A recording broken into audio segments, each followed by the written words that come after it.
కూడా అతను ఓపెన్ చేయకుండా ఎలా వచ్చిందో అలాగే పెట్టుకుంటాడు.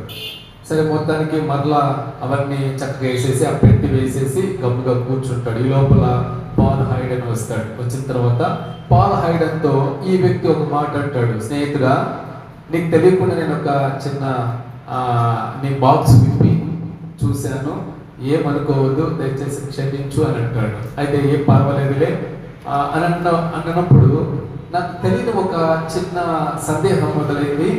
నీ బాక్స్లో ఇన్ని ఉత్తరాలు ఉన్నాయి, అయితే ఒక ఉత్తరం కూడా నువ్వు చింపి చదివినట్టు నాకు కనపడలేదు, అన్ని కూడా సీల్ వేసి ఉన్నాయి, ఎందుకు చదవలేదు? పైగా ఈ ఉత్తరాలన్నీ ఒక అడ్రస్ నుంచే వచ్చాయి, ఎవరు రాశారు, ఎందుకు రాశారు, ఇవెందుకు చదవలేదని అడిగినప్పుడు ఆయన అన్నాడు, ఇవన్నీ నా భార్య దగ్గర నుంచి వచ్చినట్టువే అన్నాడు. అయితే భార్య దగ్గర నుంచి వస్తే ఎందుకు చదవకూడదు, చదవాలి కదా అని అంటే, నేను రాసిన ఉత్తరం